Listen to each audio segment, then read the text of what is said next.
Oh, hello there, everybody. This is Uncle Brett here. Welcome back to another episode. Tonight, I am joined by a special guest, Nick Queen. I met Nick on Instagram several years ago, maybe a few years ago.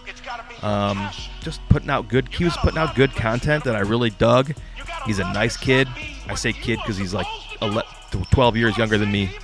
So no disrespect, Uncle Nick. Appreciate you very much for taking some time out to chat with me tonight. We had fun. We got really deep, and then we had a lot of fun, and then we got deep again, and we got into some good stuff, a lot of good topics. I hope you enjoy my conversation with Nick Queen. Coming up next, Angel Road Outdoors, the podcast. Thanks, everybody, for listening. We really appreciate you. Talk to you later. No, it's hard. Yes, it's hard. It's difficult. Yes, right? And it's worth it.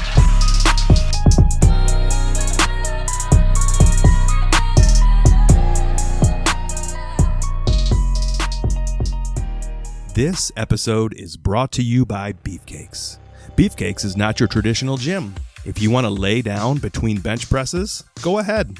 You want to pee outside? That's fine. Just be mindful of my neighbors. Do you want to not clean up your dumbbells when you're done with them? Go right ahead. Just be prepared for some ridicule. Do you want a chocolate fountain? Do you want a nacho bar? Perhaps you'd like to sit down on one of our fine leather couches and play NHL 22 on the Xbox. Cool. That's great. If you're tired of a traditional big box gym and you still want to get that pump but maybe have a snack, Beefcakes is the gym for you. Come see us today at Beefcakes.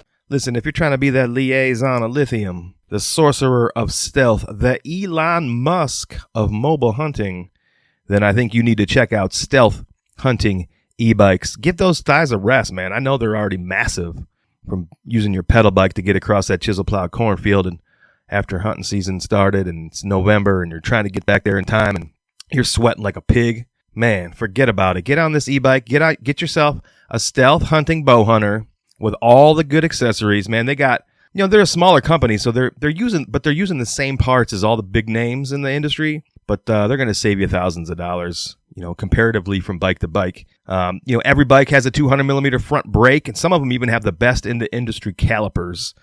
These things are individually built, hand built up here in Michigan.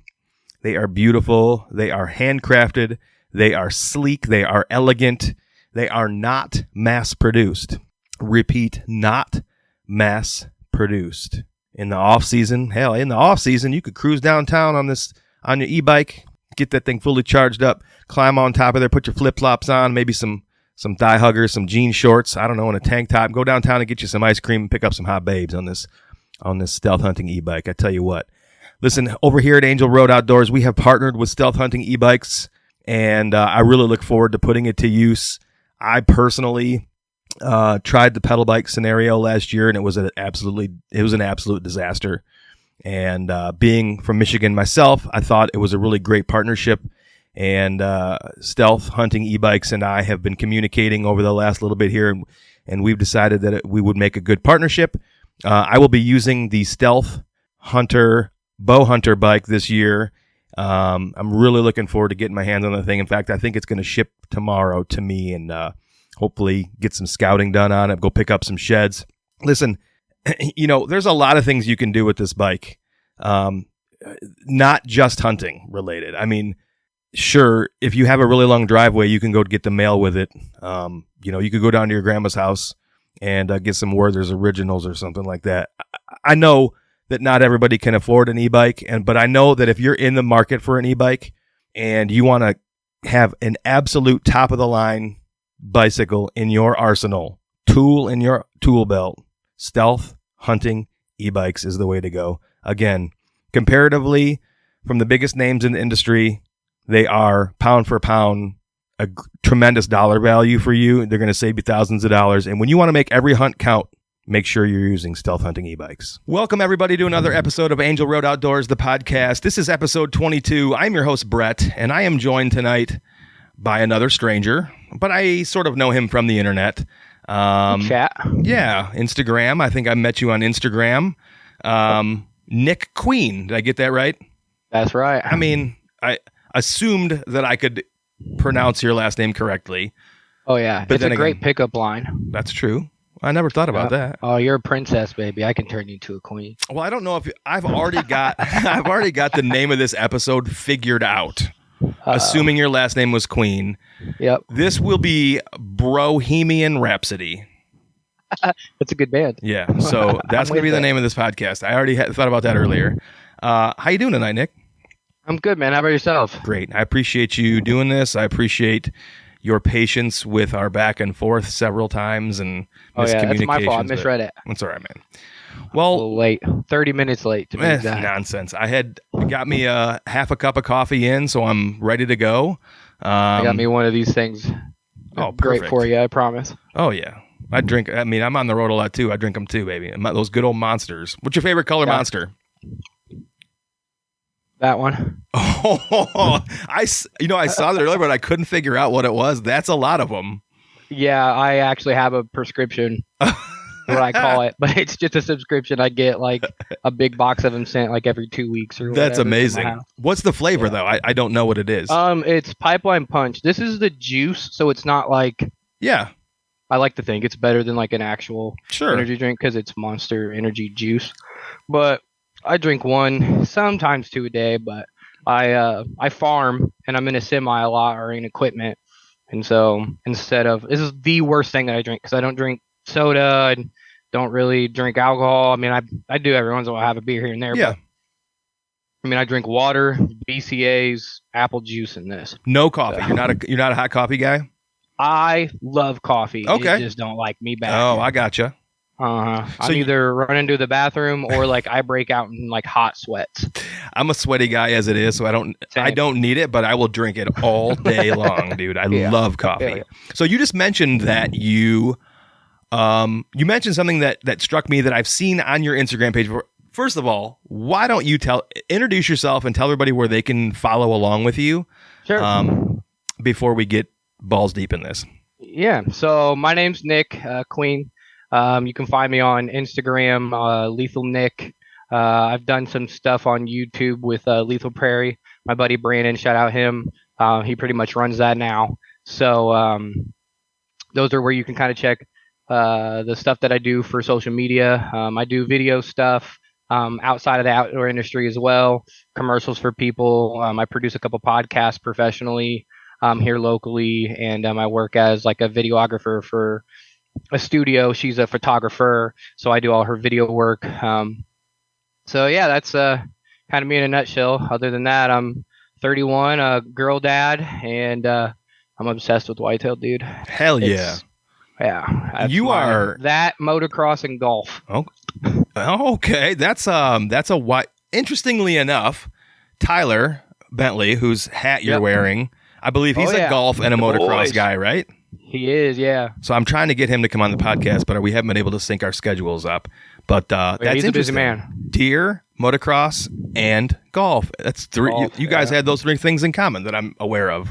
Probably I've always watched. Well, not always. I've probably been watching their stuff for like 3 or 4 years. And honestly, Nick, if you guys watch The Rise, Alex, which I'm not. I think he still is with them. I'm not sure. But anyways, I chatted with him when I first started doing this, the content stuff. And he was one person that told me, and this will stick with me forever, is he basically told me like because at one point, you've probably been in the same boat where as a content creator, you're like, I don't want to say like trying to get famous, but you're trying to get yourself out there. You're trying to get, whether it's whatever your goal is, sponsorship, money, opportunity to hunt more, whatever.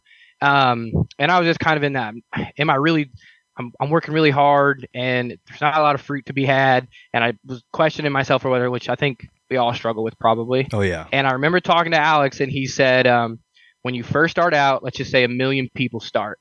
And then if you last a year, at least half of those people have stopped. So now you're in a group of 50 or 500,000. And then you keep going every couple of years. And he told me like before he ever put himself in any position to either, make money or do this for a living, it took them like 7 years before they ever did anything. And I was like, oh crap. Cause I was at like year 3 mad at myself. Like I'm doing so bad. And, So that was something that always kept me going. And ever since then, that was years ago. Because I've been doing this for almost 6 years. So probably 4 years ago, 2020, 2021 probably. Ever since then, I've watched their stuff. And then I ended up meeting Tyler through XOP at hunt camp. And he hunted on an island with me and Dan Matthews. And we broed down over the motocross stuff. And now it's funny because that's like we don't even talk deer hunting most of the time. Oh, it's funny. Always what's going on in Supercross and who's hurt and this, that, and the other, and trying to talk shit about moto. So now you bring up a really interesting point, and it's something that I've been talking to a lot of people about recently on other podcasts or my own podcasts. It's stuff that I've been reading about in these personal development books.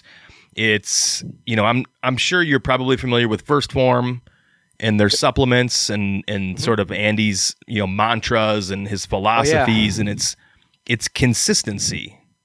And consistency, if you can figure out a way to just be consistent, you will outlast so many other people, because there's a lot of people that do this because it's super sexy. Yep. And then when they realize, it's a little hard work, they get burnt out on it. And those are the first group. They're like, it's way harder than I thought. I don't want to do it. And man, I'm honestly part of that group because... Oh, me too. I've been there. Halfway through the season, I'm like, I don't want to take my camera with me anymore. Oh, yeah. And if I would just be consistent. Anyway, I just thought that was fascinating that there's a common theme amongst folks like us in this that are trying to do this for. I'm not trying to do it for a living. I'm trying to do it to have fun and prolong my season. I consider this still part of my season where I get to talk deer all year long as much as possible. And so just being consistent will do you wonders. So that's really great to hear it from you as well. I really wanted to do something a year ago. I kind of teased you with this when we first got on Zoom tonight. So I wrote, my brother and I did a podcast for 7 or 8 years or something like that. And within that show, we had, everybody does Would You Rathers. And so we did our version of Would You Dan Rather. Would You Dan Rathers, but they were always grossly offensive. Okay. I mean, grossly offensive. And I'm gonna get real close tonight because you told me that I could do it. Oh yeah, you're not getting fit me. And so I'm super lighthearted. I don't think they're gonna laugh. Okay. Or my response isn't gonna be good. You're gonna have to cut that. No, I'm not cutting shit out, man. We're leaving it all in there. All right, I'm with you. All right, so this is the Angel Road Outdoors. Would you Dan rather? Okay. All right, let's hear it. Would you rather shoot a 150-inch plus buck every single year wherever you go to hunt? However, your family has to accidentally catch you masturbating to completion once every year. When you say family, like everybody at once? No. Or like just a couple people like walk in on you as you're coming. Oh my God, I can't believe I just said that on this show. I wasn't going to do that on this show. Well, you did. I'm not cutting it out though. Okay. So, 150-inch buck every single year, wherever you go, or somebody or your family has to catch you. Oh, wait a second. Sorry. I didn't finish Sorry. Yeah, you got another. You're right. Okay, I didn't finish it. I got so caught up in it.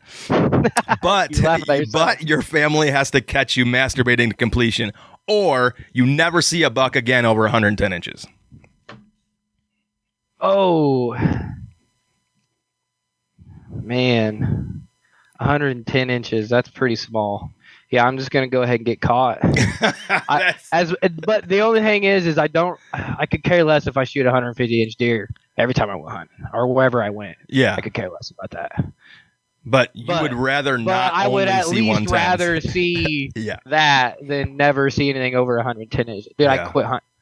Yeah, that's I've been in the woods for so long, like since I was a kid at this point, and I don't have a giant wall collection or nothing like that, but just being in the game with a buck over 130 is such a thrill. Yeah. Like I don't even care if you kill him. Like it's the Imano game you got to play. Oh yeah. With a deer that caliber on public ground, private ground. I don't care what you hunt.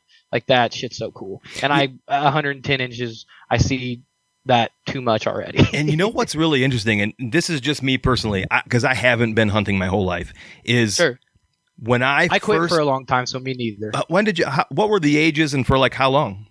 So I'll get a little deep with you here. Okay. My dad and I, that's where I started hunting. And we didn't have a good relationship. And I quit making it a priority to like go to his house on the weekends because we lived like 2 hours apart.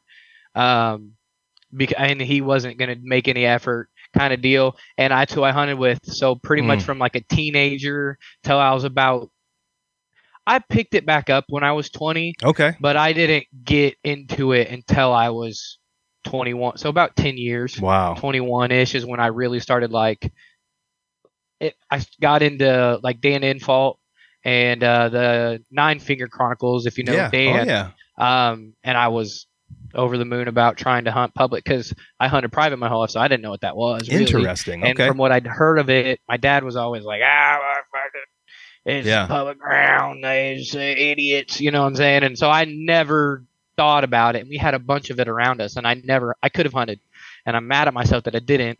But I mean, I was focused on being a teenager. Have you always lived in Illinois? Yes. Yeah. Okay. So you grew up in Illinois. You grew up hunting primarily or exclusively private land. Is that right? Yeah, as a kid. Kid, and then as you grew into a man, you kind of branched out. Is that right? Yeah. So, not that my dad's a bad hunter. He's an excellent trapper. So I think those kind of go in hand to hand. Hearing that a lot recently too. Yeah.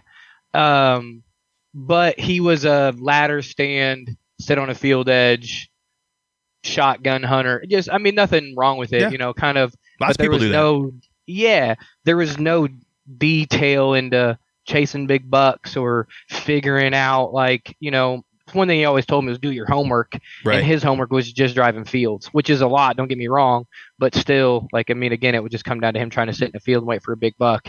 Yeah. And then, you know, the permission pieces that we had, there was always big deer, and his buddy who spent a lot of time out there scouting, putting in work, shot all the big bucks. So did you ever see your dad find, like, what was his idea of success? Well, I mean, even to this day, he shoots like 130, 125, like anywhere, just a good buck. Yeah. Like, honestly, that's kind of his thing. Okay. You know what I mean? And if, like, he's nowadays is just, he never really took care of himself, so he ain't in great health. But so his bow hunting days are pretty much over. I think he crossbow hunts a little bit. But shotgun season, I mean, he's trying to put meat in the freezer first. That was my next question. Like, okay. Yeah. And then it was, you know, whatever. And he's got good land, so really he could just pop out there and shoot 20 does in a couple days, and honestly. Okay. So when you growing up in that way, when you think about hunting, or when you started thinking about hunting in your early 20s, were you thinking of it as, I'm going to put a deer in the freezer, or were you thinking of it as more of a challenge to you as a hunter? I want to go out and I want to find the best bucks I can find. Like, how did you view that in your early 20s? So I went to the Army right out of high school, the National Guard, and I think I was active duty National Guard, so way different, but I was active duty for like 2 years, and then I ended up in a unit that I just absolutely hated, and I ended up getting out early. Nothing happened. I don't know how I did it. I talked my way for them to like let me go. And I was doing music in Chicago, actually. It would have been, I was 20. So when I got signed to a music label, I was producing music, but it was like a rap studio and stuff like that. And I didn't grow up in that culture, so I kind of was always the odd man out, and the record company actually collapsed. And so I came home, had to live with my mom, and I was like, honestly, just like super depressed. Yeah. Because I've been doing music my whole life. The Army didn't really work out for me. I just felt like a bum.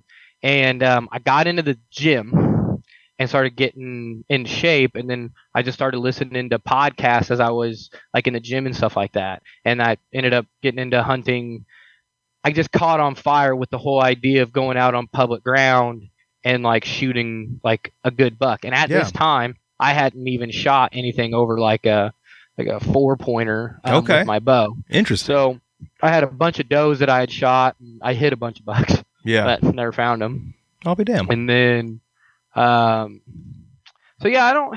When I got back into it, I was like, it was right before or right after I moved back and was super depressed. I think honestly, I was just trying to get like away. Yeah, clear your You know what head. I mean, like, yeah, and that Sure. was just what I knew as a kid.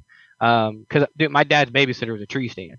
Like before I could ever go hunting, that he wouldn't have I'd never leave. I'd break my little Hunter Dan guy with the little deer set, and I'd go sit in the backyard for hours, and that's all I would do was hunting. I'd watch the Drury Outdoors. I was obsessed with it, and as a kid, I remember that being because like I said, me and my dad didn't have the best of relationship. Yeah.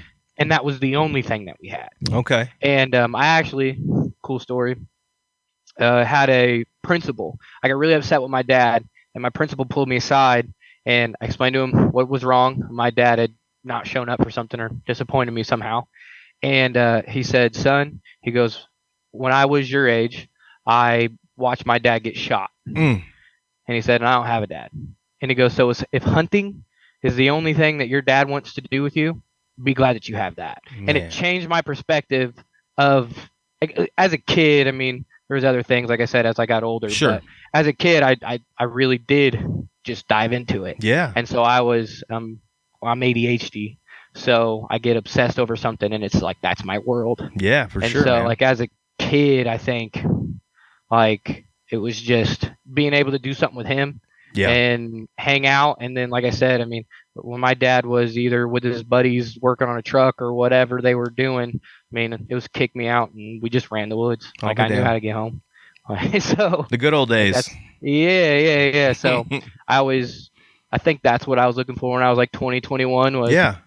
just try to get away and find myself. I guess I reckon I lost it. It was a comfort thing. It was a feeling of comfortability that you were searching for as an older kid, you know, and that's really it's first of all, it's fascinating that you were self-aware enough to look inward to try and find something, and then that would be what it was, and then for you to resonate still so much with it, and then take it into where you are today, where you've definitely, you know, you've obviously matured as a woodsman, and you've, you know, I don't know your dad, but based on what you're telling me, it sounds to me like you have exceeded his skills in the woods, and you've taken that passion and really grown into it.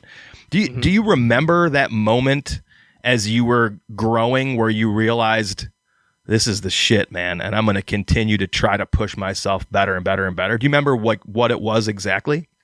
Yeah. I'll show you.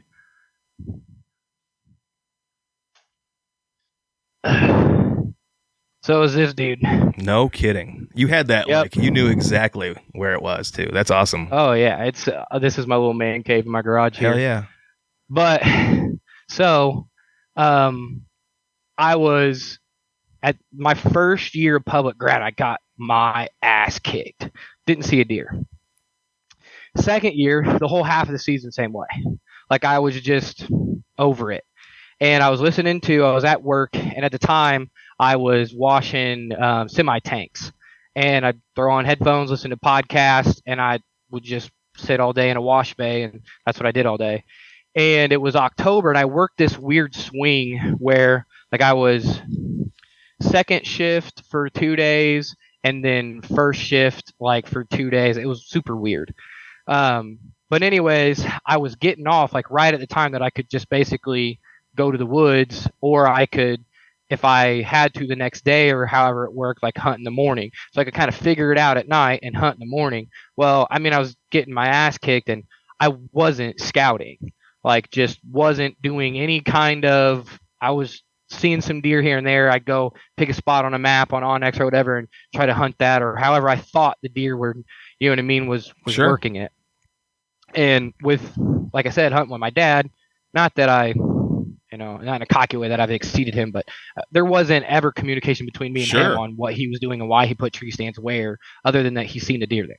So, like, I knew what a rub was, a scrape, and that kind of stuff, but there was no, and I don't even think he put all that together. Maybe he has now, but whatever. So I was listening to the podcast and I was mad. So I'm like, this is going to be like the second year. I'm like super into this. Like I had just gotten into a crappy mobile set. And so like I was carrying like 70 pounds in just a tree stand, Oh, like baby. trying to get in. Oh yeah, it was bad. And so one day, like I got off work and I was listening to a podcast and they were talking about, it was Dan Infalt, and they were talking about like how he scouts all year round. And he'll go and scout until he knows what he wants to hunt, and then he hunts it and sees if he's right. Like that's kind of his, whatever. And he might know the areas from past scouting, but he's still doing a load of scouting that time of year. So what I did is I got on my kayak and my bow, no tree stand, and I just got on this river and I'd float 200-300 yards. And this was like late October, early November. And what I would do is I would get off the creek, I'd kind of mosey around a little bit, and then if I didn't really see anything or if I had some sign down there, I'd crack the horns or do some grunting or whatever. I'd sit for 15, 20 minutes and wait. There's a helicopter going by my house. I would sit and wait and see if something happened. Nothing would happen. I'd get in the kayak. I'd go on my way. And I wasn't venturing too off because I knew other guys were probably hunting and I didn't want to wreck my stuff.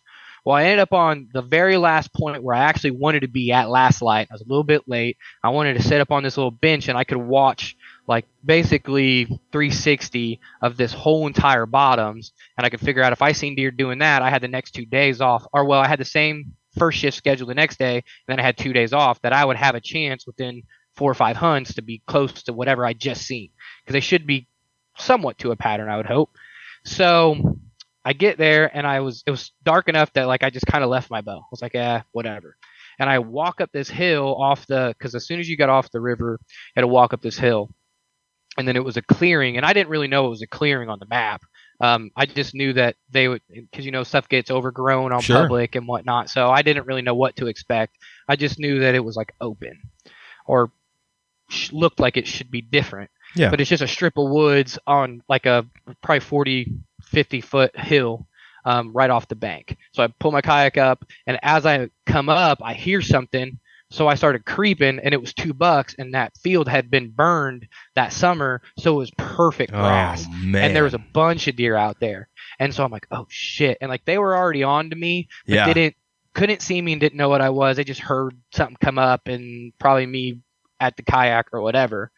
So I snuck back down. I knew they were kind of whatever. I grabbed my bow and I kind of go like 40 yards behind me because I'm kind of like on an oxbow, and I go up a different route and come up and the deer were gone. So I'm like, I spooked them, but people kayak this. I'm sure they know, you know what I mean? But aren't sure.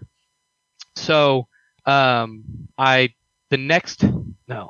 it that night? Yeah. I went back, grabbed my tree stand in the dark, came back, hung a set, and I was hunting that the next day. Cause I'm like, if they did it today, they're going to probably do the same exact thing tomorrow, and I'll figure out. So I played it really safe. I was going to get right on the edge of the woods, and I was going to watch this clearing and then figure out where they were bedding from and the play that I was going to make for the next couple days.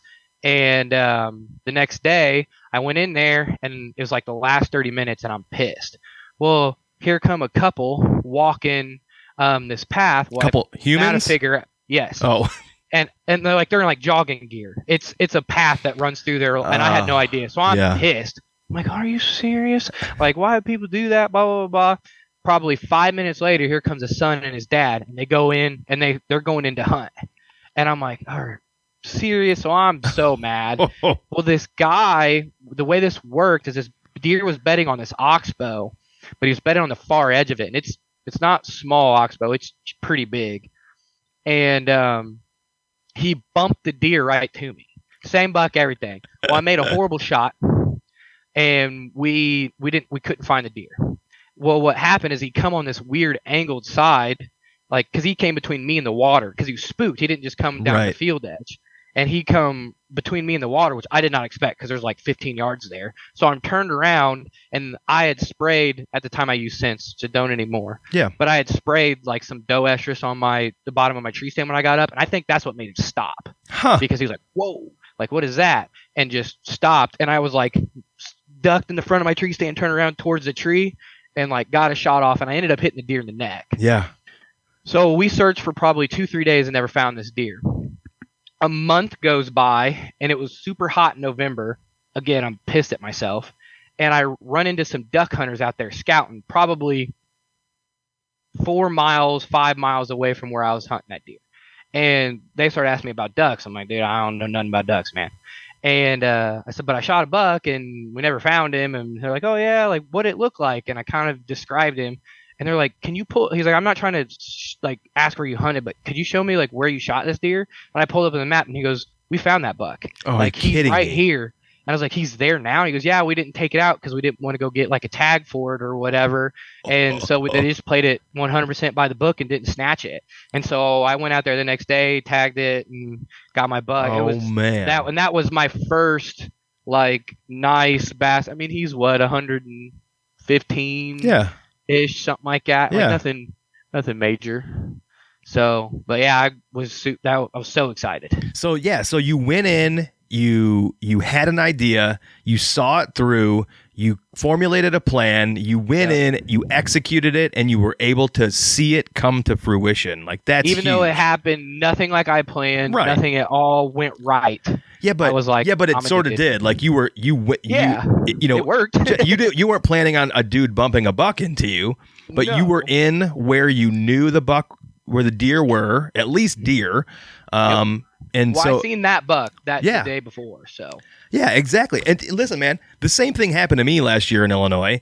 Like in 2022, where I read the sign, I put myself in a spot that I thought I should be in. That these people pull into their driveway and they start yelling at each other in the driveway.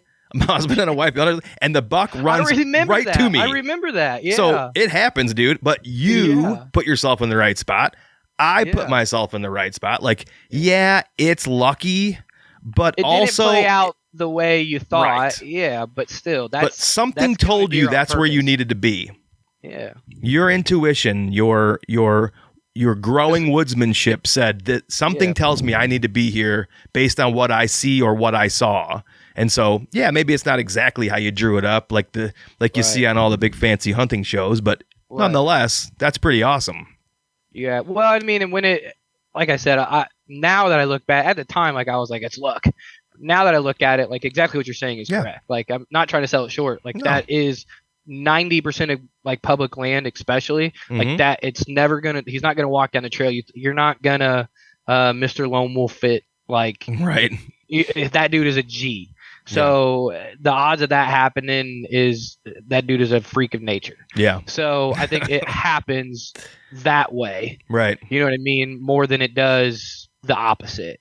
And so that was and it was just like, oh God, like I can do this. Yeah. You know what I mean? And then it was just fail. I failed on, dude. I always tell people if I had the deer that I've been in the game with, even half of them, like I'd have twice the deer on the wall, but they're smart and they beat the shit out of me, and I'm so thankful for it because I learned two things. I quit chasing inches. Like if I get excited about the buck, he's a big deer, you know, like I'm looking for something over 130s. Sure.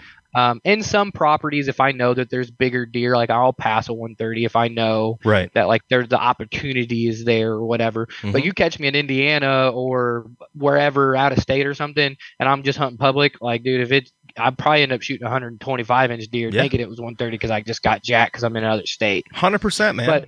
But missing those deer and working so hard and being disappointed taught me I was not having fun doing just specific bucks or anything like that. I just wasn't having fun. Right. And then it also taught me a lot about like how these deer move through these public grounds, and it's helped me tremendously understand deer on private because they do the same things instead of smaller, or you can look at it either way, but smaller or bigger scale. Yeah. Because they have less pressure. They don't have to be as paranoid. So these bucks aren't going to do the craziest shit you've ever seen. But on public land especially, these deer are so pressured and they're so smart and they do some wonky. Once you figure it out, it makes sense. But it doesn't make sense. Do you hunt private at all anymore, or do you hunt public only? Yeah. So you do a little bit of both? Yep. Do you have a preference these days? Dude, so yes and no. I like private, it's a different game putting your stands where, you have habitual sign or have hunted, most of my property I've been around or known my whole life. Yeah. And then honestly, from hunting so much public at this point, I definitely don't know like hills or a bunch of different states or anything, but like around in Illinois, I know when I see something, I can pretty much pick it apart just from hunting so much public around here. Yeah. But I have, let's see, almost probably 150, maybe even more. Once I talked to one of my buddies' cousins, she said her husband and her just bought, I don't even remember how much. It's a lot, like 80 something acres, and Nice. they're not going to hunt it. Oh, So, man. me please. I know a guy. Yeah, hey. So, I probably have almost 150 acres from Sweet. permission, and then farms that I grew up on that my grandparents have owned and my uncles now own and that kind of thing. I don't spend that much time on them. How I like to hunt my public and private is, to your original question, I probably prefer public. Okay. Because of the grind. Yeah. I like to sweat for it. Like Yeah. I like it Hell to yeah. be brutal. That's fun. Why I don't know. And it's the only sucky part about it is I hunt alone a lot now Mhm. because it's really hard to get someone, for one, the time that I have, and for two, to like be able to just. It's hard when you go 7-8 days and you don't see deer. Right. And to me be like, oh yeah, like all right, well tomorrow we're gonna, and they'll be like, dude, I'm serious. Can we go Like, somewhere that's- else, man? Yeah, can we like, go hunt private? Yeah. So what I do is I genuinely like I'm closer to the public than I am private. Most of the private around me is within 20 minutes, and then like one's about 45, and then my private's about 2.5 hours south of me. So what I do is the private that I own down south, or that I have permission on or whatever, is I've hunted my whole life. So I know how the deer move through it. They don't really change. The woods haven't changed enough for them to really do much different. And my grandpa's 70, and my other grandparents, no one lives on the other one, and they don't live anywhere near it. They live in Florida. Okay. So it gets untouched. Yeah. And everybody else around me hunts. Everybody. Well, there's giants in both properties. The last 2 years, I haven't put as much time into it, and that's my only reasoning. Every year I've hunted it for the past 7 years, I've been in the game with 150 plus. Yeah. Like, I shot this deer behind me, and he's about 145. And as I'm gutting him, I got ran over by does and a buck that was 180 all day. Dude. Like, and just almost trampled me. Wow. And I never seen that buck again. I hunted for like 4 or 5 more days after that. I'm like, I'll shoot both of them. And he never came back by. But it's both of my properties that are down there are set up. I do have deer that live on me, but I don't ever have the big bucks. Yeah. But because of all the pressure, when that pressure hits after gun season, I get loaded. And it's not even that they come and live on me. It's that they feel so safe in the middle of the rut to run back and forth on my property all day. And so what I do is I hunt public pretty much all other times of the year. And then right after the Illinois gun season for the next 2 weeks, depending on wind, I'm beating the shit out of my private. Hell yeah. And I just sit. And eventually, like I said, because of the pressure of everywhere else, most guys are kind of done after that. One of them, the monsters that lived at the neighbors that they've got 100 pictures of, like that's how, like he was the guys after, my cousin lives across, and he was hunting that deer. And it's funny because he won't ever tell me. Like, he's like, I'm not telling you the deer that we have down here because you show up for a week and you kill them. And I'm like, it's because I stay off my property. Right. Like, they're comfortable. There's a reason So for sure. Right. And so I like that because it's just strategy. I've never ran trail cameras on them. I tried one year. One flooded. And then this year I tried, and both of them just didn't cooperate. One lasted for like 2 weeks. And then the other one just never turned on. So You don't run them abandoned at that. all, or just at all there? The last 2 years, I haven't ran them really at all. Interesting. Okay. I don't know a ton of people who just sort of don't run them at all. Like, I know that's a little ambiguous, like maybe a little bit, maybe not. But like for me, I have a problem, and I've admitted that. I love them. But I just don't meet a lot of people that don't, and I find that really interesting. I'm not smart enough for them to help me. Okay. Like dead serious. That's how I feel about it. Well, there's nothing wrong with that. They stress me out, and that's 100% accurate. I hate that. I'm trying to make decisions based on that, and not like being a hunter. I hate that so much. Yes. And now, like, that's not to say that I don't run trail cameras and I use them with a purpose. Right. I mean, I use them for. I'll just use them more specifically and tactically. Like if I'm hunting for a few weeks, and I get on a buck or whatever, I'll put a camera out where I want to hunt, but the wind's better over here, and then I'll go back the next day. Yeah. Was he here? Nope. Okay. Well, let's try to move this way then. Right. And I use it more like that. What I want to do with my public or my private is they're both pretty small pieces. The main ones that I hunt, like I said, I have other patches that are pretty big that are honestly just kind of, they're not really that good, and I share permission, so I don't hunt them very much. That makes it tough. Yeah, and so what I hunt is, one is my grandpa owns 5 acres, and 3 of it's huntable, and then I actually have permission on the neighbors, and so the whole woods piece is probably 7 acres. Okay. But they both kind of live on it. Yeah. And it's a pretty interesting setup. It's just big bottoms, and then they're like a neighborhood in those bottoms. And I mean, it's huge bottoms, so it's not like they're super close neighbors or anything like that. But to cross the road, we have everywhere else is ag. We have the woods. Okay. So when they run those bottoms, they run us for sure. Especially the big deer, because they're not going to cross in the middle of the day. I mean, they will. Don't get me wrong. But for the most part, they want that cover. And the other one is a big oxbow out on a river, and I actually have to use an easement to even get to it. Oh, Again, wow. It's all pressure around me. They just end up soaking into this. It's 15 acres, and 5 of it's grown up field that we haven't touched in forever that usually just floods, and that's why we don't even mess with it. We don't make enough money on it to farm it or anything. Right. And half the time it gets too wet, so you can't do nothing. And it's the same way. It's just a rut highway that goes through there. But I would like to have 4 or 5 cameras on each one, and then just let them soak for like 2 years. And obviously, like, I would check them as I got there and stuff like that, because if I found a pattern in October, I would, you know what I mean? Oh, okay. Well, I don't ever go down there in October because it's not really the rut. Not that my property isn't good, but I also don't know that for sure. So I'd rather just stay off of it and go, what does work. Yeah. Right. But if I found that for 2 years, and the reason I say 2 years is because there's crops down there, and there is a difference between when you have corn, when you have corn up, when you have beans, you know what I mean, or whatever. For sure. So I'd like to run it for at least 2, so I get a big swap in there. But if I found a pattern, like all of a sudden, like, oh shit, like when there's corn down there, there are bucks that are on my property during daylight. If I knew that, then I would hunt it.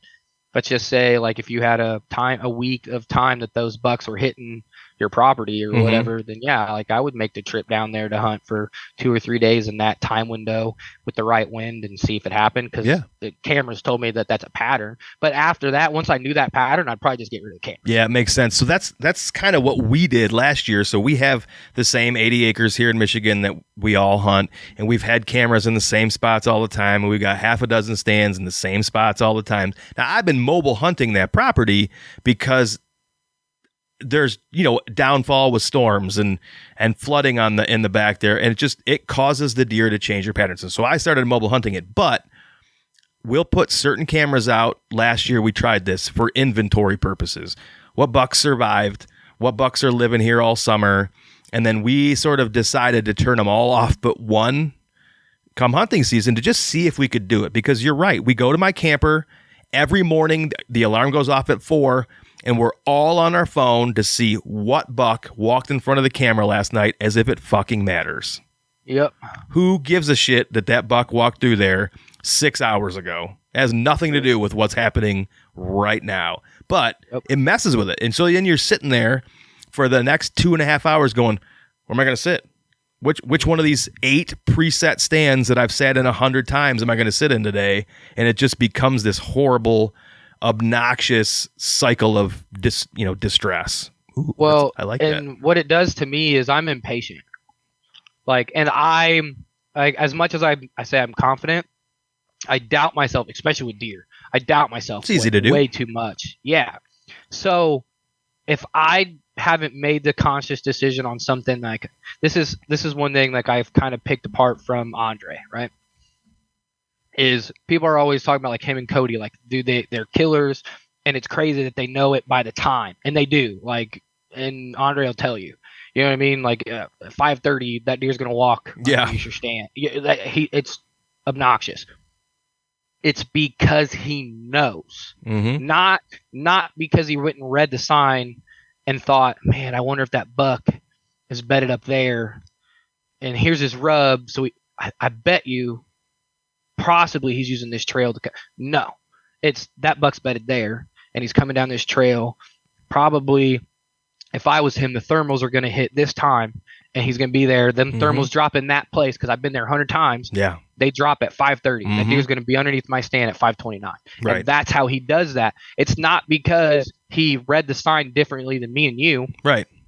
It's because he knows what that deer's doing. 100%. So for me, you eliminate the cameras, and that's how I feel when I'm sitting in that tree stand. Yeah.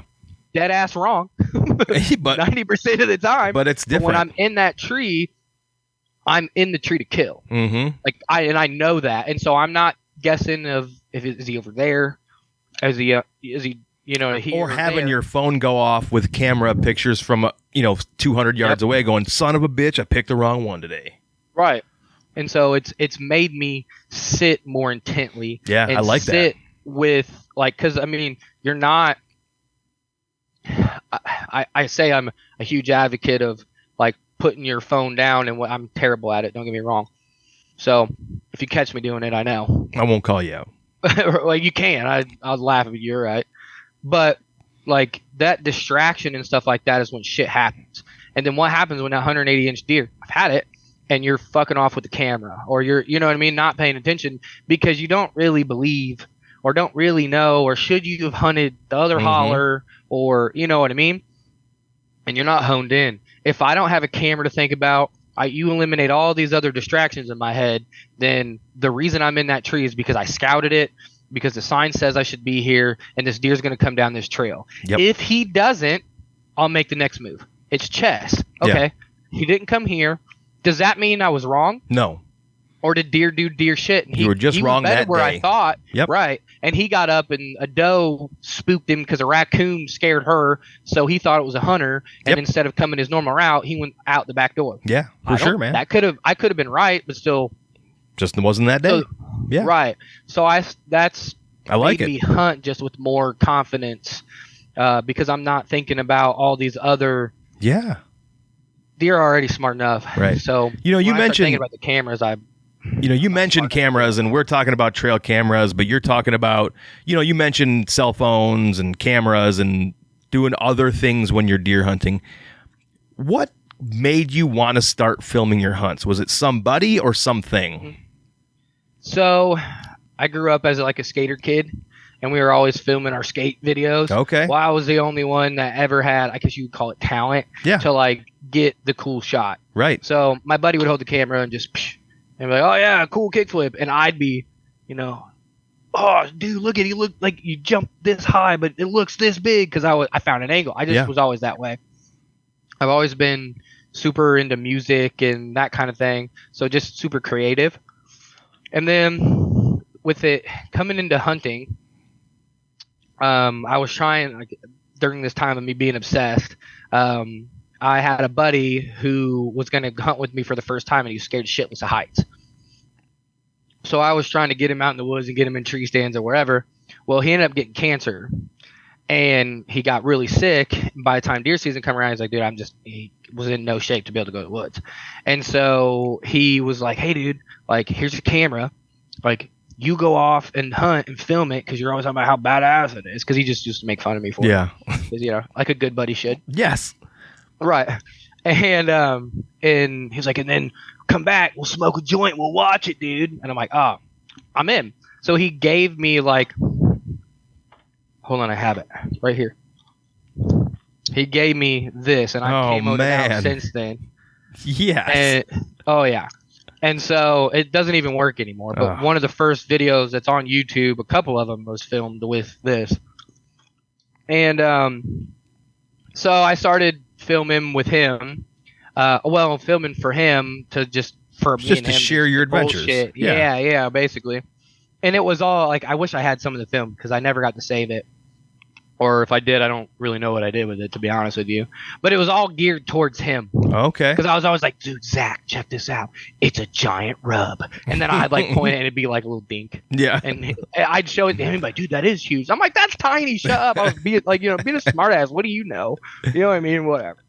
And so I wish I had some of that because it was probably pretty goofy. Yeah. But, and then he passed away.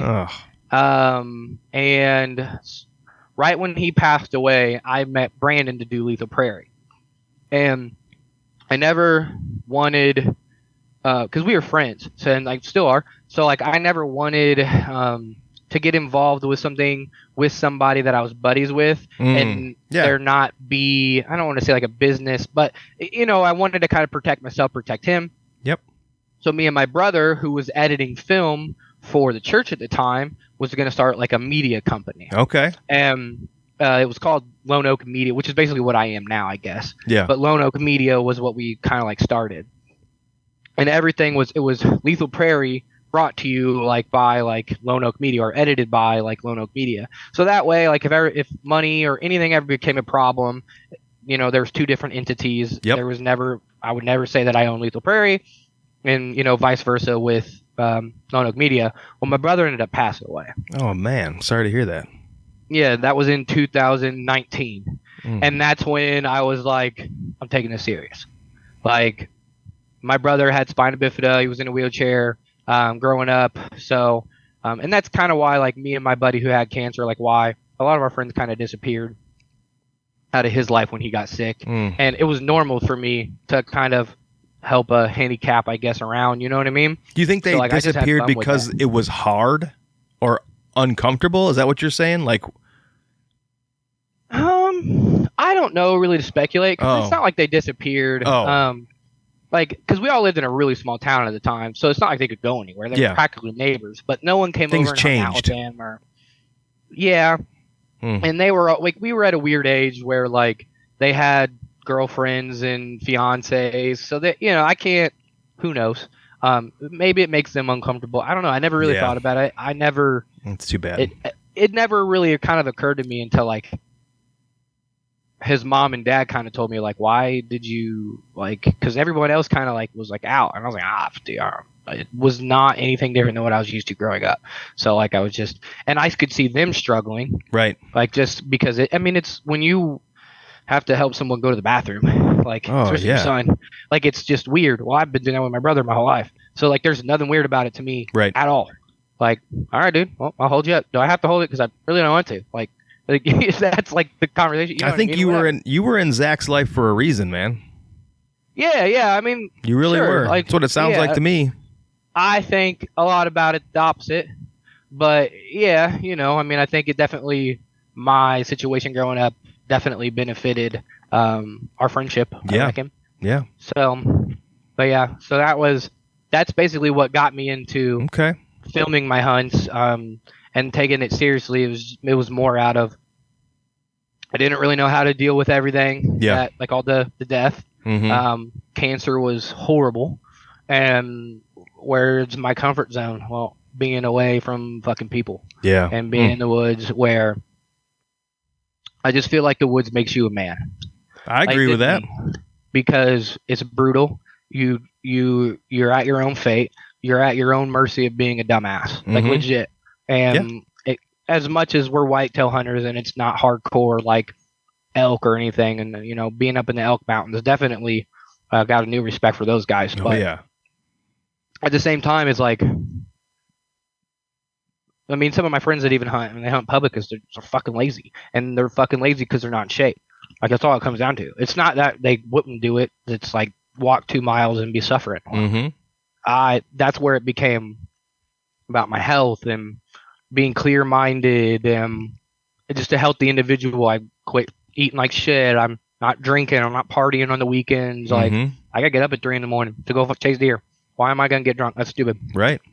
Yeah, I like that, man. That's it's interesting. There's always a point at which you realize these things are not serving me anymore.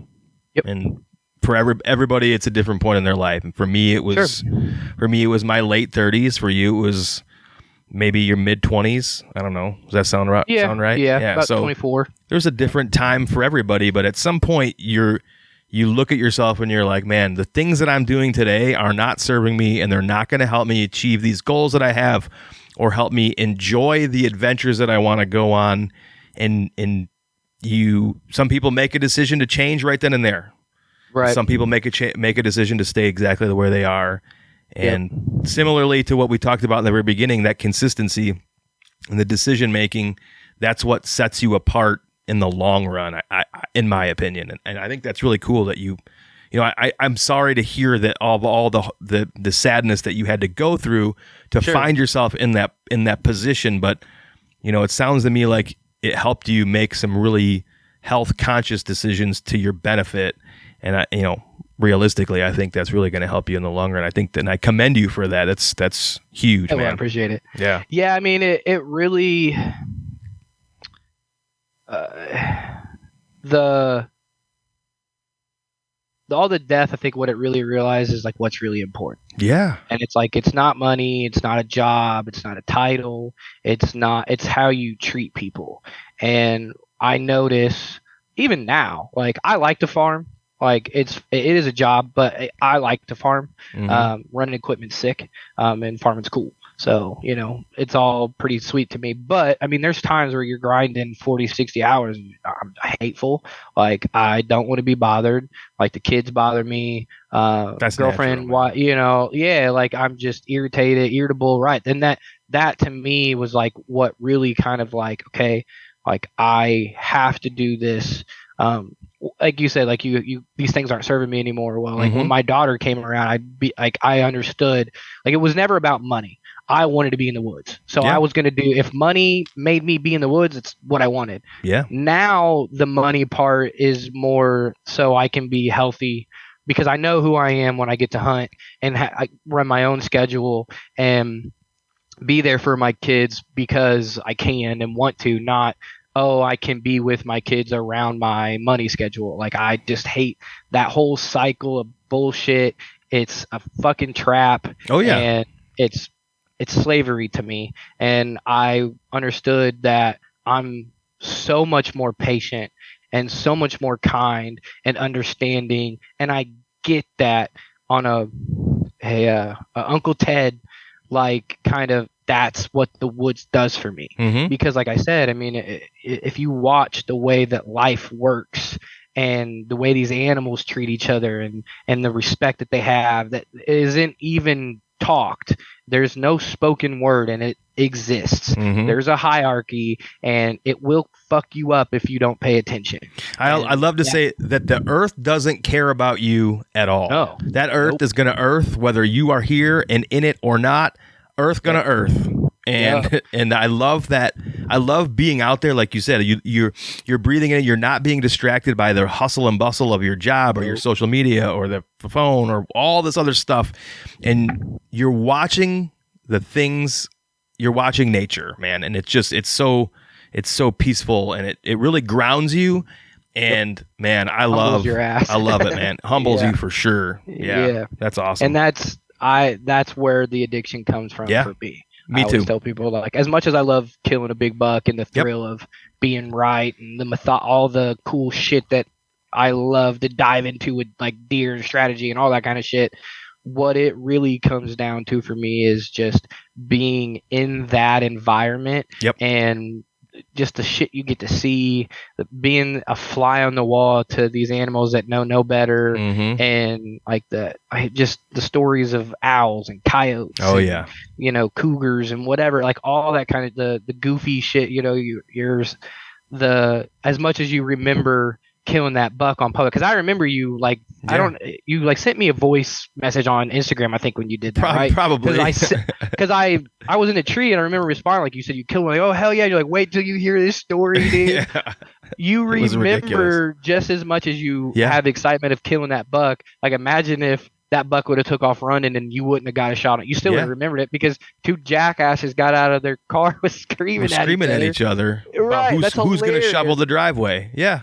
Right. So like that shit, like that's where like I feel like it just encompasses you and turns you into like I think you have more respect for people and you want to be left alone and you want to leave people alone, and you know that's where I get the addictive part is like it's just so like that's life. This money and anxiety and social media and our fucking government and everything that's so oppressive in that society. That is not life. Right. That is not nature and human nature, and we're so far removed from it. And then I mean you go 45 minutes and people don't understand, like they think you got to go to Colorado or to these giant mountains to just get away. I can take you some hollers and some, you know, hills that will take your breath away at 6 in the morning when it's frosty out and it's nothing but fog coming up out. It's, you know, it's beautiful. Yep. Well, I'll tell you what, man, I'm a preach here. So, you know, it's our job as fathers, because I have 3 kids. One, my oldest is 13, but my youngest is 5. So it's our job as fathers to raise the next generation of people who don't, or people who think similarly to us. Because it's up to us. We have to change. We have to raise kids that will change the world, because if it continues in the trajectory that it is, you know, we're going to be old men. It won't fucking matter what we have to say. But those one kids, thing I can say is I as much as most people are super negative of the younger generation, I think pretty positively of them. No, I just mean like our kids have to really work to fix the way it's going right now. Yeah, I do think there's a lot of really young people who are very engaged and they understand how to stay engaged and manipulate the system, hopefully the right way to fix all of the wrongs that have been done. Because man, if we don't, I just think you can't lie to this younger generation anymore. No, like our parents and even us at a time could be lied to and we never know anything. That's right. And now that all of this information is coming, I mean, I'm sure you've heard about the whole TikTok thing. You posted about it. So like they're trying to cancel TikTok or whatever. Well, they've never helped with, like you said, China before. Right. So why all of a sudden? Well, I think now, because all that stuff is easy to find out, the younger generation are like, we got to see it. Yep. Because that's how we've all been. They hear about it. They're going to be like, yeah, okay. Like, that's right. Fucked up. Like, they question it immediately. So I think that's where I really have high hopes for, like, our generation and guys like us who are, I feel like more than ever, we do have a voice because of social media, and, so. And it's good to use it. It's good to use our voices too.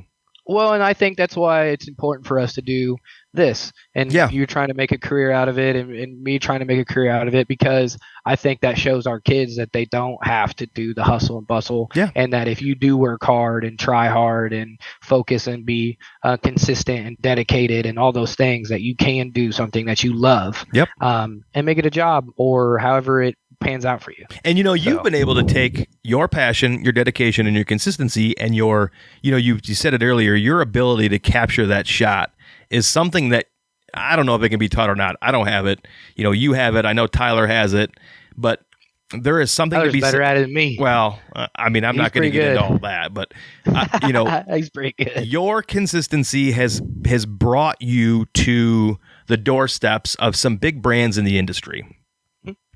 And did you sort of set out to get involved with brands like XOP? And I don't know if you're involved with Code of Silence, the clothing gear, but did you set out to do that? Or is it just something that you kind of fell back, stumbled into, or what have you? I think kind of both. Like, I always wanted to do that, so I don't think that I ever didn't think that I was going to, but I think it's just like with money, I could care less about money. I mean, obviously you need it. It helps. I could live in this. If I get to hunt every day, I could live in this garage and be fine. Same. Like, it wouldn't bother me at all. Like, as long as I could eat and whatever and get to hunt, then I'm cool. So money's never been something that like I cared about. So I don't think like getting involved with companies that I ever looked at it that way, but I always knew that it would be an avenue. Like, obviously I can't support me just being able to hunt whatever the hell I want. So I knew that it had to kind of be done, I guess. The XOP thing, man, like, I got involved with Byron. Byron Thornton. Mhm. He's a cool dude. We got to hang out at the Wisconsin Deer Camp. Nice. We did a lot of work with social media together for XOP and stuff like that. So I get to chat with him quite often. But he hit me up on Instagram and was just like, "Hey man, like I really like the pictures you're taking," and I was just taking pictures of whatever I was doing and videos. And this was back in like 2017, 18. So like before Instagram and the Reels and TikTok Right. and all of that. So like I wasn't anywhere near where I'm at now. He's like, "I like your style and it seems pretty professional." And I was like, "I'm good," because it was on an iPhone, man. Like sick. Like, you know Just what I mean? wait. But right. And he's like, "We'll flow you some gear and you take some pictures with us." And I was like, "Yeah, man." And I had an XOP tree stand, but I didn't have like everything. I just had a stand. Yeah. And I went from running a Hawk kickback with the 3-step like aluminum that you can buy on Amazon for like, I think it's like $60 for a 3-set. And I Mhm. bought like 2 of them. That's what And I started with. And I was carrying 6 of them and that stand and trying to hang it and walk. I mean, and I've always been in shape, so like as much as it definitely sucked because there's nothing comfortable about it. Yeah. And hanging it was a tear, but I was in shape, so I guess it didn't kill me.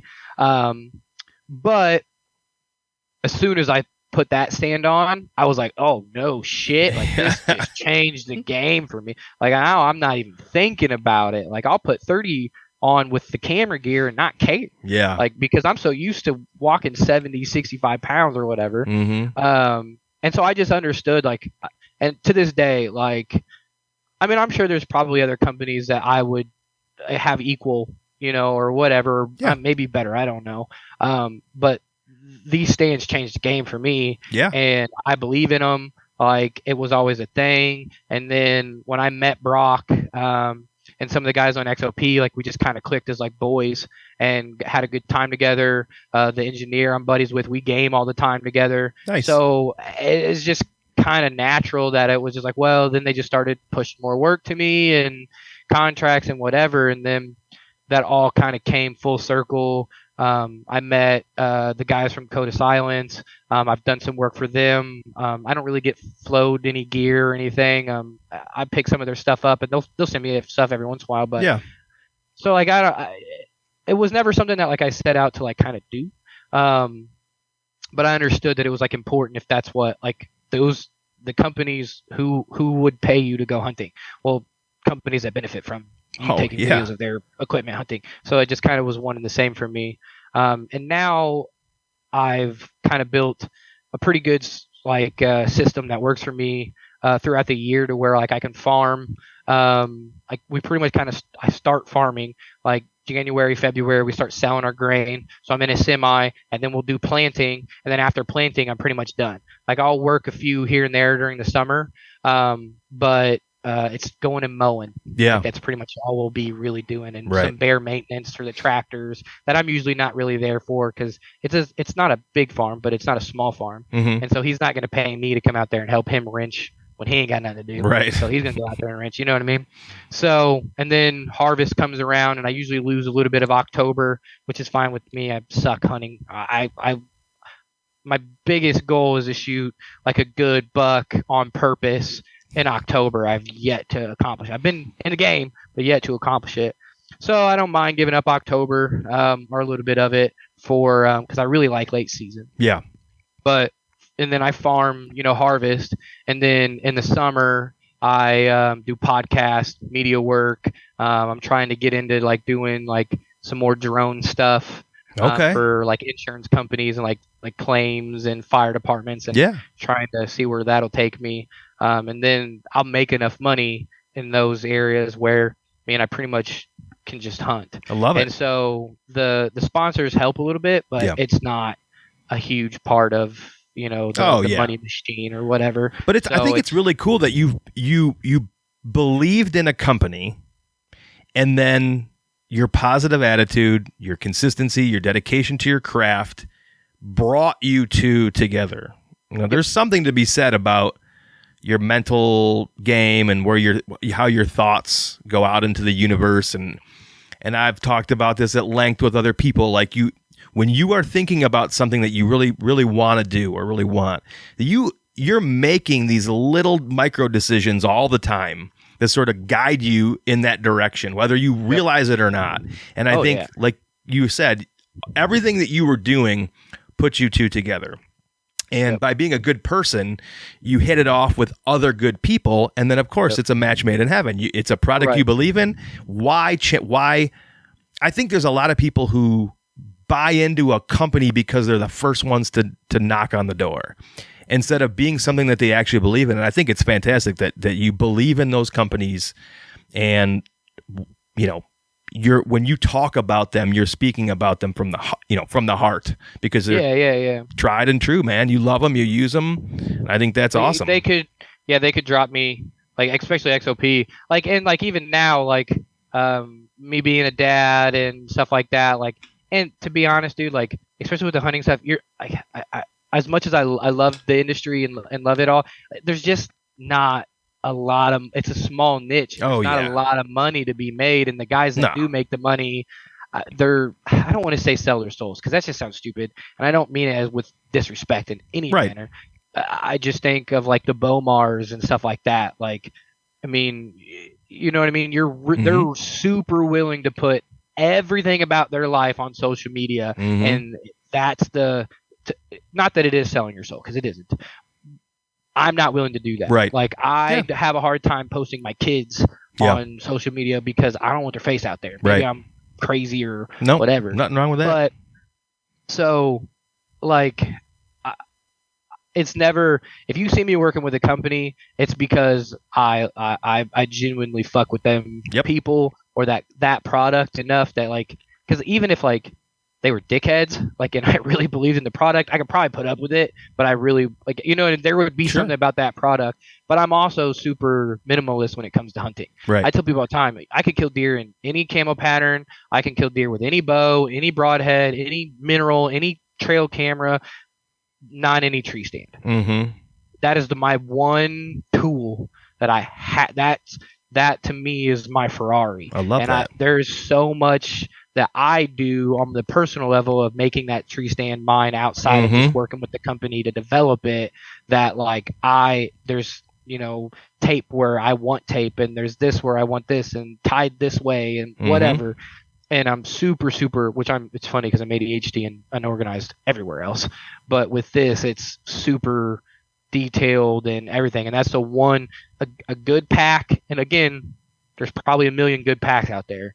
There isn't a million tree stands that will do what I want it to do, how I want it to be done. There's probably 3 companies that I can think of off the top of my head that I've seen at trade shows or been around that I would even, like, could do what I wanted it to do. Right. It's not that I don't like a tree stand, buddy, but, like, I wouldn't be able to work for me. I've heard a lot of people say recently, like, don't get caught up in the gimmicks. And I understand the sentiment there, but I think it's good to get in the gimmicks in the off season if you're uncomfortable in the regular season. And that's because I'm saying, speaking from experience, when I was just getting into being a mobile hunter, I had to figure out what worked for Brett. I had to find the products that did what I needed them to do, but kept me comfortable to go further and hunt longer. And the only way to do that is to get in the gimmicks. And so absolutely, I do agree with that. I would recommend people spend their off season in the gimmicks, read about them, touch them, go to trade shows, go to Mobile Hunter Road shows, talk to people in Facebook groups, touch, feel, test every gimmick you can if you're not satisfied. Because the one thing that you don't want to happen is to cut your hunt short because you're uncomfortable and that buck to walk in front of where you were 30 minutes prior. Like, you need to be in the woods when it's go time. And if that means that you sifted through all the gimmicks in the off season to settle into something, then just do it. But do it now, not September, because you got to be able to test it out. And I definitely don't, like, especially new guys, I definitely don't disagree with tinkering during the season, because I do it.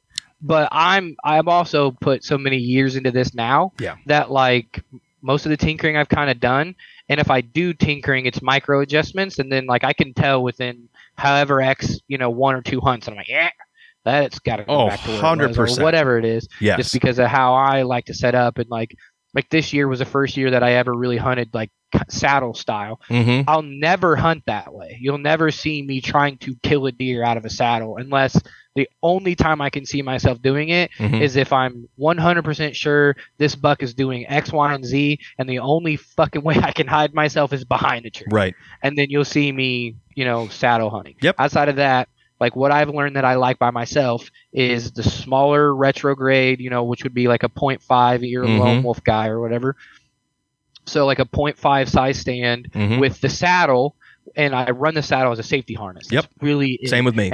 And what I do is in the morning that especially hunting new properties or public land or whatever, that morning in the dark is pretty daunting with it. And I'm a little guy, but it's really daunting with that tiny stand. Yeah. It really is. So that's where like I run my lineman's belt and I run it on my hips like a rock climber. And so, in the early morning, I'm actually facing the tree stand doing whatever. I'm putting my cameras up and then, 30 minutes to light or till whenever. Like I'm not sitting in a stand like I normally would. Like I'm sitting in it like a saddle, but I'm not with a bridge and all this BS. I just have the safety harness as if I was like a lineman's belt. Yep. And it's way more comfortable because I'm in a saddle, so it doesn't pull like a safety harness would. Yep. Or just a rock climbing harness. So, and that's how like I've learned this year. Like I like that more than I hate wearing safety anything. I don't like any kind of BS here. I've skateboarded my whole life. Like I was in the military, so I'm athletic. Like I'm in shape. Like, and I'm so detailed with my tree stand that like I could care less if I wore a harness. Right. Because for me, like it would take something majorly wrong for me to really get hurt. I feel like. Right. But it does happen. Right. Things happen. And so like the saddle part for me has really helped me, feel more comfortable in a tree stand and be okay with just wearing a little diaper. So is that your go-to then, the retrograde with a saddle? Yep. And how many sticks? And not always with the saddle. No. Evening hunts, I probably won't take a saddle. Oh, okay. Honestly, probably won't wear a safety harness. Okay. I won't tell anybody. Oh, I could care less. I tell people all the time. It don't bother me. It bothers XOP. They get on to me sometimes. They're like, dude, don't film that, Nicholas. Yeah, what are you doing? And I'm like, but how many people are? And I tell people like, you should wear a safety harness.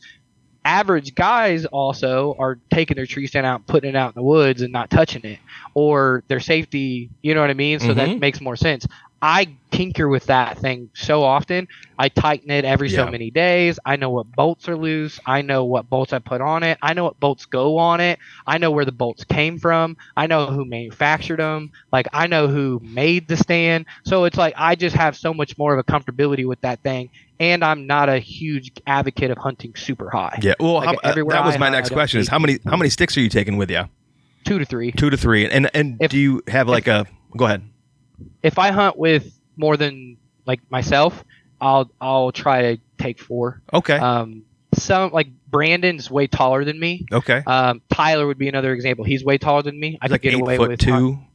Yeah, right. I could hunt with less sticks because those guys, for one, they hunt out of them a lot more, so they're super comfortable with taking giant steps, and I can get obnoxiously high with 2 sticks because I'm a monkey. Yep. So I'll put that first stick as far as I can reach up here, and I don't need. I mean, I use a cable-ator or something like that, but I don't need one. I can get to that stick if it's 10 foot in the air. Like I'll jump, grab it, pull myself up, like I'm fine. I'm not hunting like that with somebody else. Right. You know what I mean? So to be more leisure to someone who maybe if a first-time hunter or a friend or whatever, then I'll try to bring 4. But we're packing 2 stands. So that's true. Throw it on the other stand and it's perfectly fine. But for myself, 2 to 3. 3 if I'm completely don't know where I'm going. Yeah. Like as far as like hunting a new state or new property, or I seen a buck do something, I'm jumping to the complete opposite into this that kind of thing. Sure. I've never looked in there. I'll bring 3 because you never know if you need the extra oomph or something that. I haven't seen any of their new stands in person. I'd like to.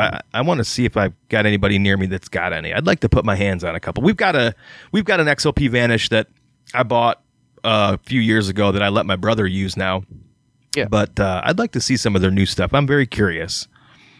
So the only new one that I've even that I hunt with is the retrograde. Okay. I still use when I get the bigger platform. I still just use. Maybe if I can get Tyler to come over here one day, I'll have him bring me some that I can take a look at. Yeah. The Cold War, if you're a bigger guy or have like bigger feet or like late season, bigger boots or something like that, it's phenomenal. Yeah, I have to check that really out. You can't beat that stand, right? I don't think. I mean, Custom Gear, they have a great stand, and what's the other one? Like Elevate's the new one, right? Nice I think they have a pretty good stand that they can. Yeah. But the Cold World, that's a badass stand. Yeah. Well, let's talk about Nick's 24-25 season that's coming up I love to say it, in just a few months. Do you have any big plans this year? Big plans. Any out-of-state hunts?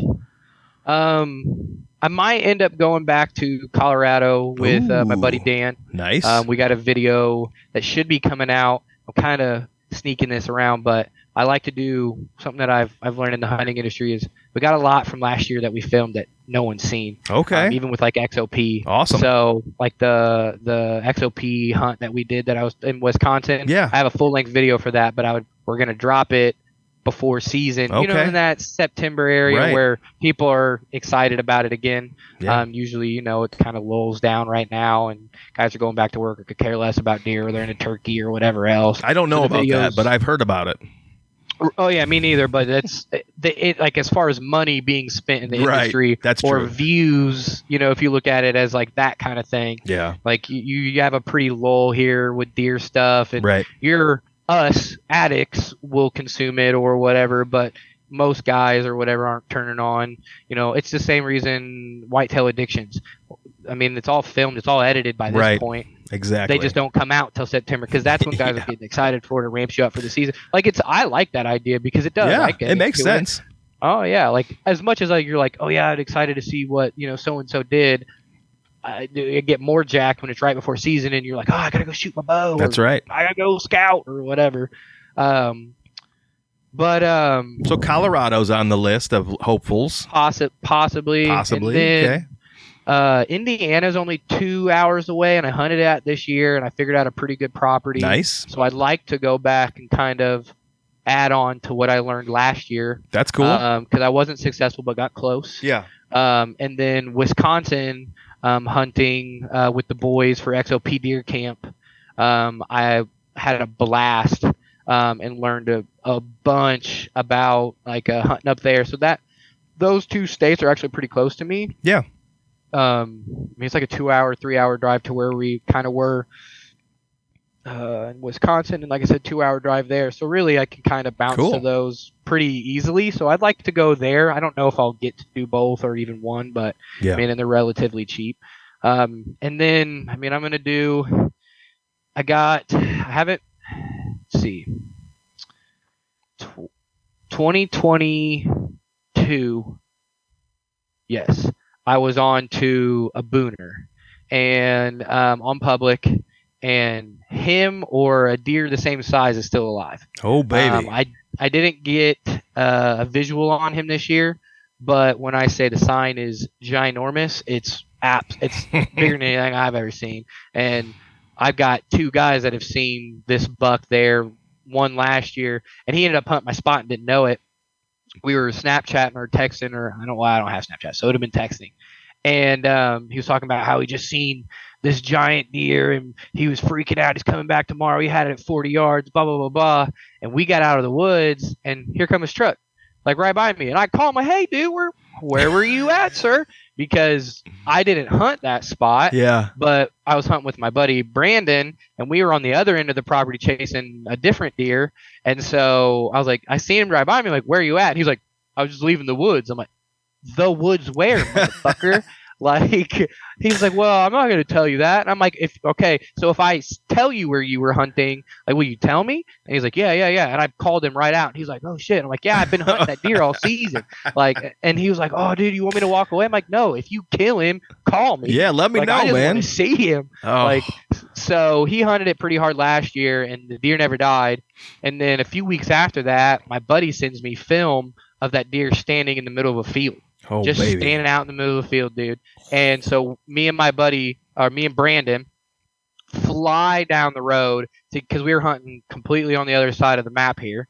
Fly down the road to get that. He's still standing in the middle of this field. So we kind of make a game plan, sneak in around him, get as close as we could because it's private where he was standing, but the woods is public. So we were getting as close as we could to him, but we weren't close enough to even really be able to see in the woods. We got set up probably 15 minutes, and dude starts shooting his gun in his backyard. Never seen the deer. I don't know where he went back in the woods. I don't know because he could dip across he'd still be on public, but he could have went across the road. He could have came back on us and circled us. Yeah. You never know. There was standing corn across the street also, so he could have dipped into that. He was with a doe, so who knows?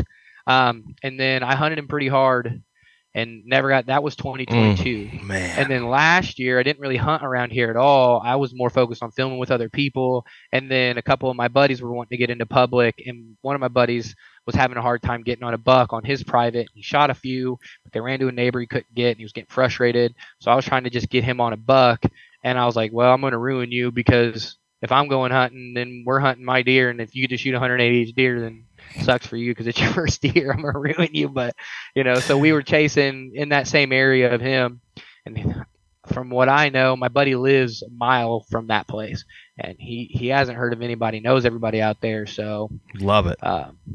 So that's exciting. I'll definitely be on that deer's ass or somewhere similar, pretty close to him. Like I said, I don't run cameras. It's the only deer right now because I kind of wish that I would do it, but I think it'll be fun because he's got a pretty big range. Okay. I think I think he's young, if that's the case. And the sign from last year was way bigger this year.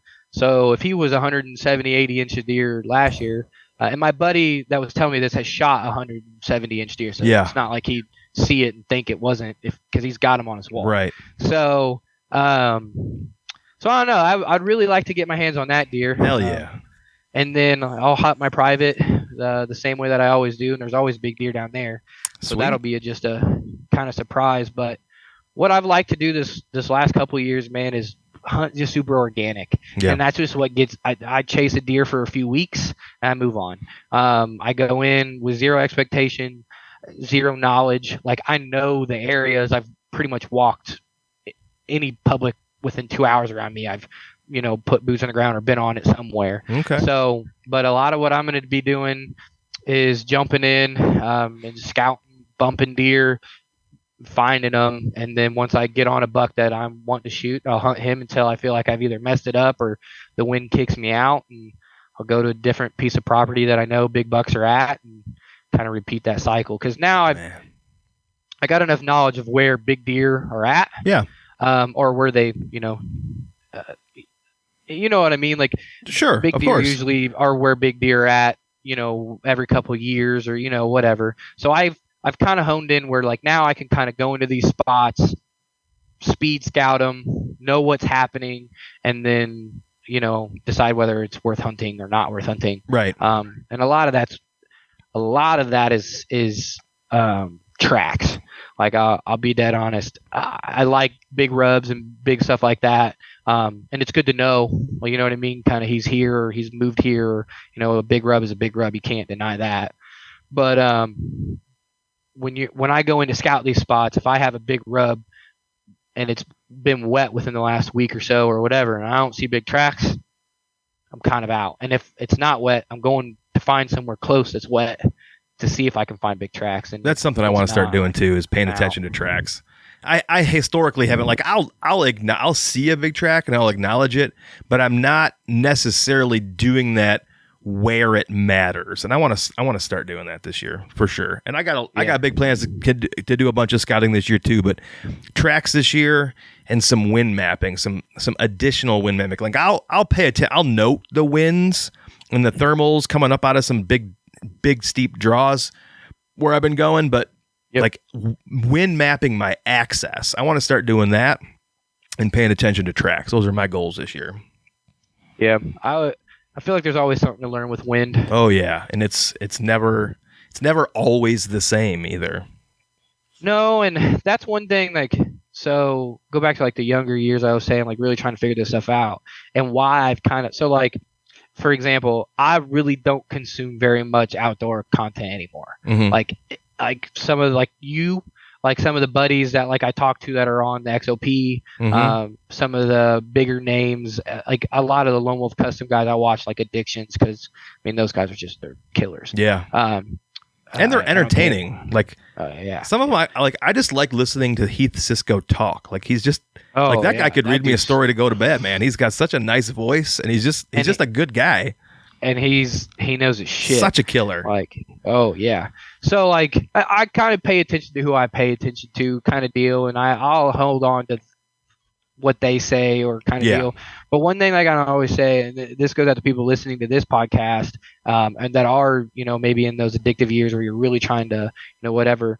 I got to a point where that was more fucking confusing for me than it was anything. 100% where all agree. this knowledge that I thought I had wasn't what I thought it was, or I didn't understand it in the way. And that was one thing that really confirmed for me this year going to Wisconsin, because Dan Infalt was probably my biggest influence for years. And if he said it, it was the Bible. Right. And then I hunted that way. Well, not saying that he was wrong, but it didn't make sense because the deer weren't doing what he said like that, and then I was putting myself in a bad position based off of the scouting that I did and what he would say.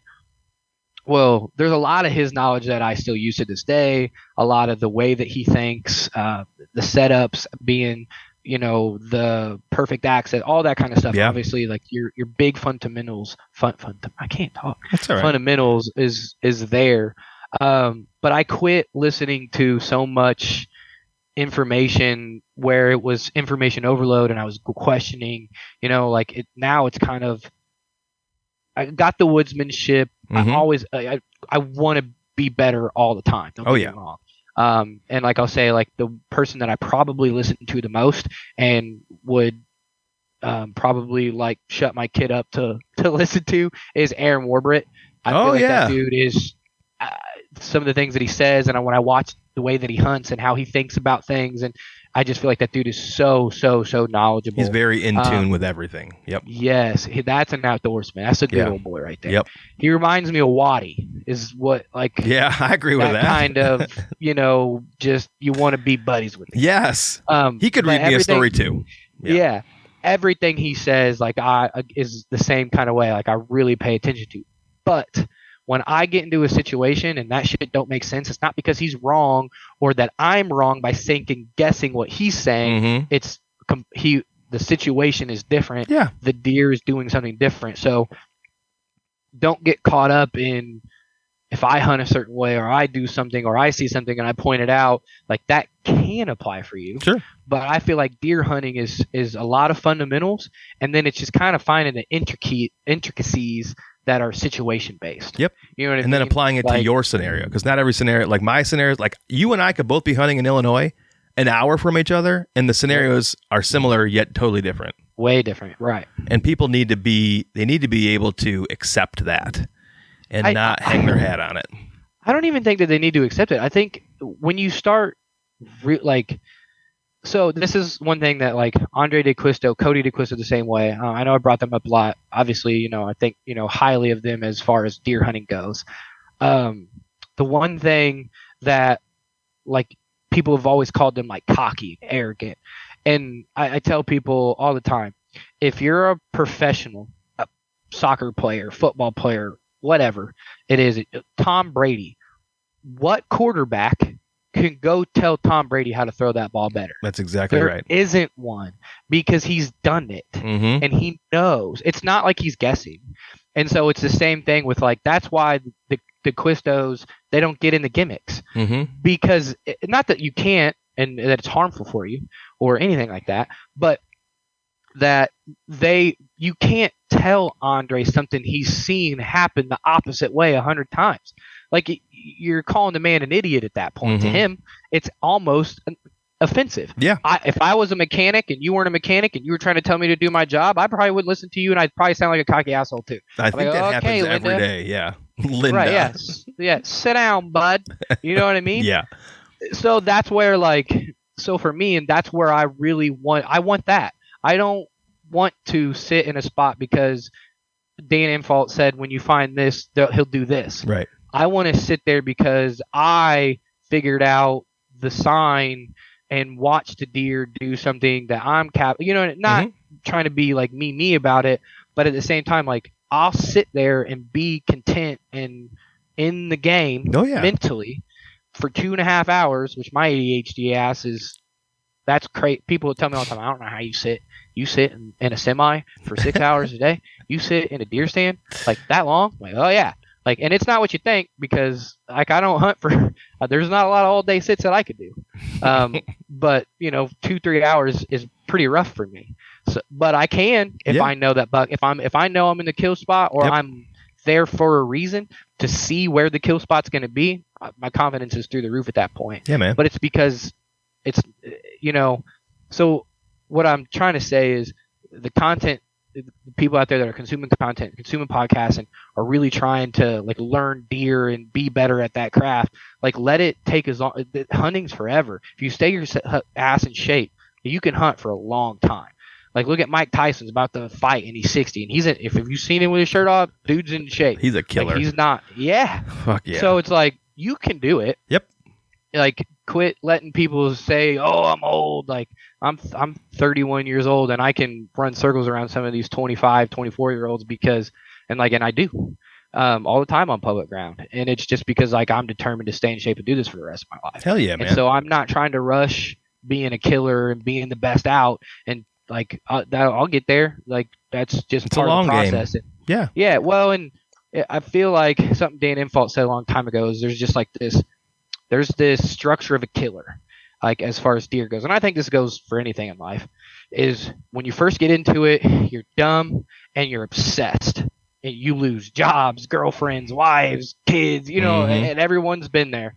Everyone's been that obsessed over whether it was 1 year because you've seen the biggest buck on your trail camera or not, and you sat way more than you should have and ruined your family life or, whatever. But you go through that phase. And like for me, I was in that phase until I had my daughter. And then it was like, I'm going to be a good dad. So I have to learn to do this better. Right. And then it was, okay, now I'm strategic about when I hunt and how much I'm hunting. And I put way more emphasis on scouting because scouting is something that I can do with my daughter. Mm-hmm. So as she gets older, we can go on walks. 100%. She don't know that we're out there looking for deer. Like she's just seeing the flowies, daddy. That's right. Like, so, but we're having a blast. And then going and driving and looking for deer. Like I remember that as a kid and you know what I mean? So I put way more emphasis in scouting and then trying to be as right as I can in the limited time that I have to hunt. Love it. And then as you start to do that, you'll develop skills that fit your lifestyle, that fit your hunting style, that will promote you to get better and better. Your goals will change, the deer will change, the woods will change, the pressure will change. Like all that, is a big ebb and flow. And if you look at it, I'm trying to be here, hunt until I'm 60, 70 years old or however long, God gives me on this earth. Well, then if I learn 2 things every season and that's 2% better as I get older and you know what I mean? And that's where it doesn't become about inches. It doesn't come about, it's the adventure for me. It's the adventure. I think and that's why I like public. Yep. Because I can get on a kayak and be, in the middle of nowhere where it's scary, 2 miles deep out on a river in the middle of the night on a tiny ass kayak with a headlamp, trying to figure out where you're at. Like, that's fun for me. And that's the best. Tipping the kayak over and freezing your ass off trying to get back, done that. Like lost tree stands in the water, done that. Like that's just. They're all stories that you'll be able to tell for the rest of your life. Oh yeah, that's amazing, man. Well, Nick, I love the fact that you were able to do this with me. I loved getting to know you more as a person. That was really one of my goals with this podcast, is not necessarily always just deer talk, but get to know the people behind the bow, people behind the camera, man. Like dig in and learn more about the people, because I've said this to some other people recently, like the people in this community are excellent people. They're great people. They're accessible. They're knowledgeable. They're kind. They're generous with their time. And man, I appreciate you coming on here with me tonight.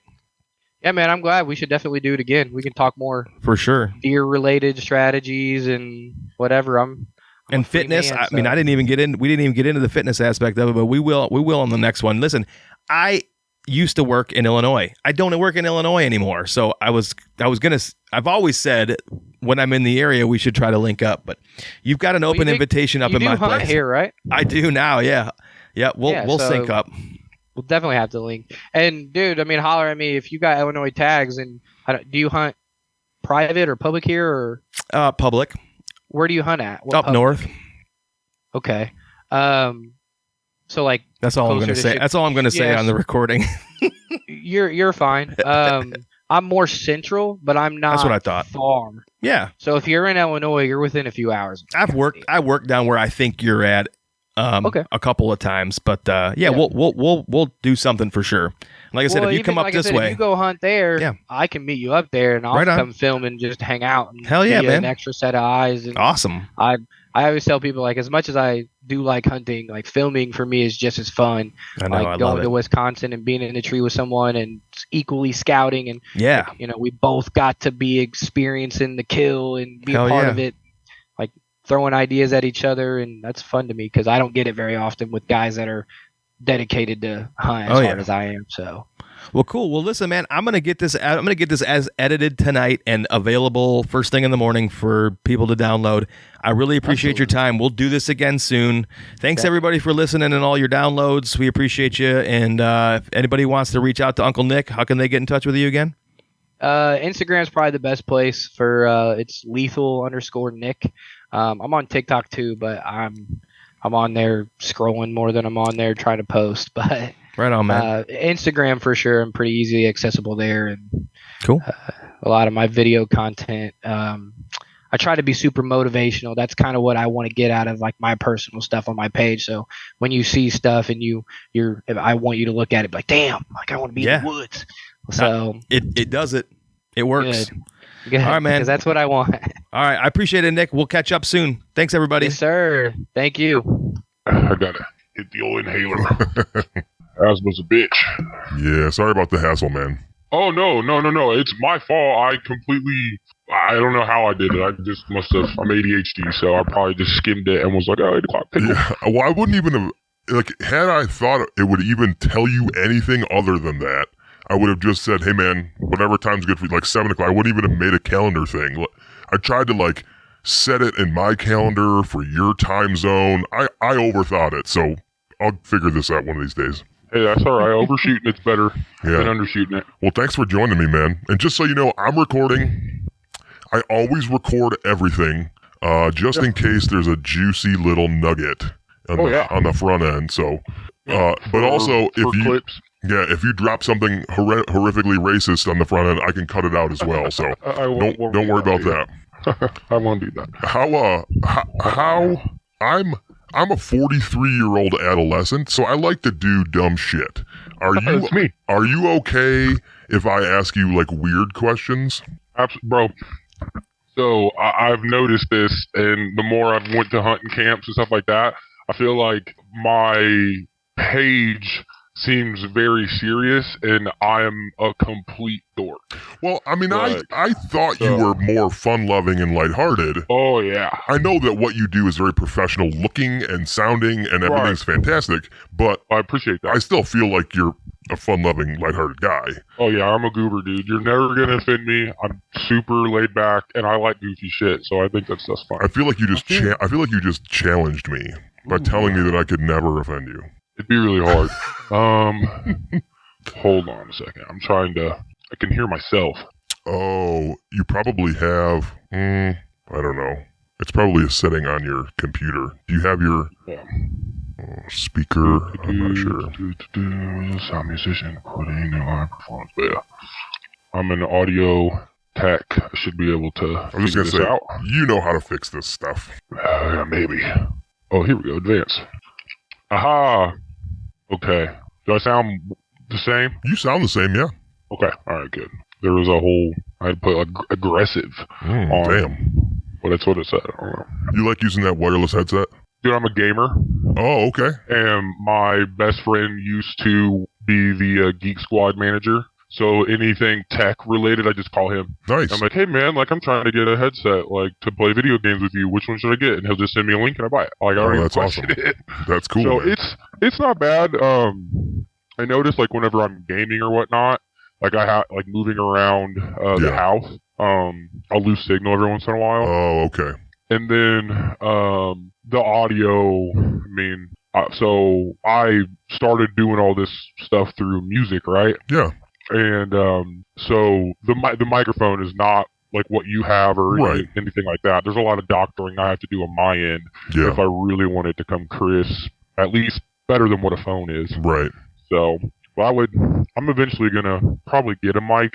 Yeah. But I'm just lazy and I haven't committed to doing hardcore social media stuff myself. Dude, I felt like for me. Yeah. So I felt like if I paid for a nice mic, it would force me to do this. And use it. It sort of has. Like, when I started podcasting like 10 years ago, I bought a 3-pack for $33 of like these just generic what you would find on like a stage for audio performers.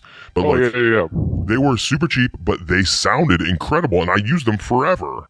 But I got lazy, and I was like, you know what? I'm going to buy a nice microphone, and I'm going to do this for real. So anyway. Well, it sounds really good. So, thank you. Especially, yeah. All right. So I'm going to just do a brief like intro, and then just kind of ask you to introduce yourself. And then I just have a few things to talk about tonight, 2 topics. But I am going to do like a break the ice question or 2 with you. Like I just asked you if I could do it.